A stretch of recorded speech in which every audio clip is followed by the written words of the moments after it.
Hello YouTube, this is Detroit Borg and welcome to my 200th video on YouTube. And because it's a milestone video and the end of 2010, I thought I'd make this video special and basically recap all of the brand new Apple products for 2010 and give you my top 5. What I'm zooming out on now is my 27-inch iMac, which actually was new in October 2009, but I purchased this in March 2010, so I'm going to keep this off my top 10 list just to make it fair. Now this did receive a spec bump in the middle of the year, but I'm going to leave this off because it's not a major new product. So what I'm going to focus on are all the newbies, and on the left is the iPads. So the iPad on the left is the 3G iPad, the one on the right is the Wi-Fi only iPad, and the 3G iPad is sitting on its standard iPad dock, and the Wi-Fi model is sitting on the keyboard dock. So that is a very nice accessory that I also purchased. Here is the iPhone 4, also in the upgraded or repackaged universal dock. Down here is the MacBook Air 11.6 inch. To the right is the new unibody Mac Mini. Below that is the Magic Trackpad. And here we have the second generation Apple TV, the fourth generation iPod Touch, the sixth generation iPod Nano, and the fifth generation iPod Shuffle. Although this list is mostly about hardware, Apple did release some major new software upgrades, including iOS 4.0 for the iOS devices. iOS 4.0 also introduces the iOS nomenclature, which we now use to refer to those devices. And of course, there is iLife 11, which is a major update to the iLife suite. So let's go on to the major list. Number 5 is the iPod Touch 4th generation. This is the first complete revision of the iPod Touch in 2 years and brings many of the outstanding features of the iPhone 4 and iPad. The Touch adopts the Retina display from the iPhone 4, 1 GHz A4 Apple processor, and 256 megabits of RAM, all of which brings the iPod Touch up to a performance level similar to the much more expensive iPhone 4 and iPad.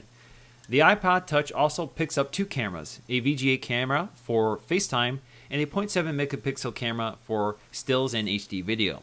The iPod Touch isn't a perfect product. Battery life is still poor, the display is TN instead of IPS like the iPhone 4 and iPad, and the front glass is more flexible, which means the display is prone to pressure distortion.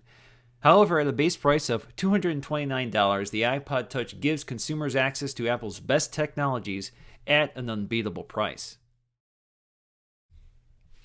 Number 4 is the second generation Apple TV. Once called a hobby by Steve Jobs, this is the first time that Apple has really taken this market segment seriously. The Apple TV is very easy to set up and use with the included remote. With the addition of Netflix, the Apple TV now gives you access to the largest online repository of film and TV shows, along with access to the excellent iTunes Store. With 1 million units sold this quarter, it appears Apple has finally hit the right note for consumers. A big part of the Apple TV's success is the $99 price tag, cheap by Apple standards and undercutting most of the competition. I consider the Apple TV an essential accessory to an iTunes household since it will stream your audio, video, and photo content to your home theater from your iTunes library, or it will work with AirPlay to stream content from your iOS device. In the end, the Apple TV may not be the most fully featured media center hub on the market, but it's the easiest to use and the only one that fully integrates with your existing iTunes library.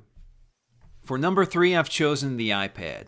Now I realize the big story here is the fact that I haven't made this my favorite device since it seems to top the charts for everybody else. Now the iPad is a very innovative product, basically setting the stage for a new wave computing that brings the best of iOS and expanding it to take advantage of the large form factor.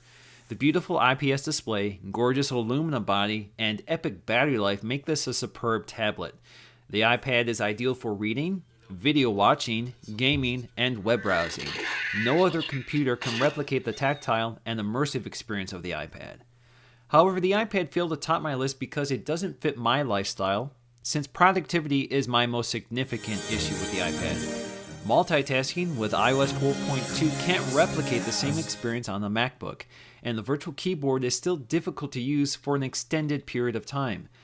However, at $499, the iPad is a reasonably priced addition to my computing lifestyle, and with 3G, it's the only large computing device that I have that is always connected on the go. For number 2, I've listed the 11.6 MacBook Air. I haven't been this enthusiastic about a Mac since my first iMac. I absolutely love the form factor and continue to be amazed by its capabilities despite its meager hardware specs.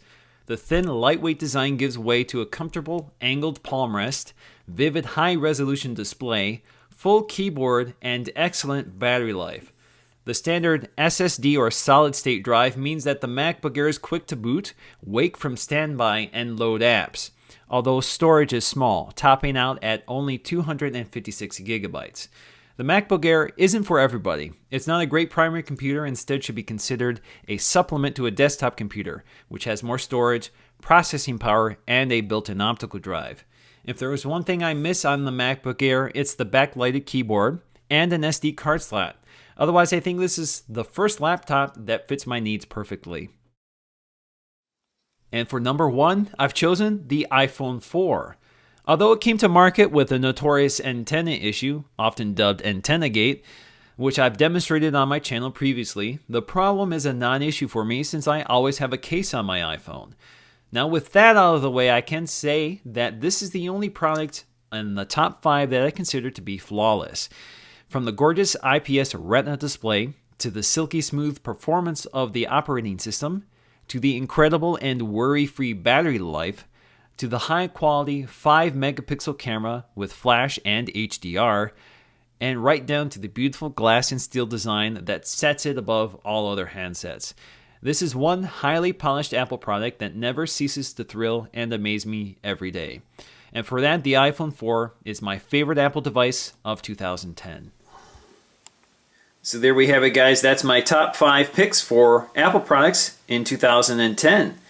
So once again, guys, I just want to thank you very much for following me in 2010. And I know it's been a very busy year for Apple products, and I don't expect 2011 to be any different, so I really look forward to being there for every new product, and I hope you guys will be as well. So once again, guys, this is Detroit Borg. Thanks for watching, and Happy New Year.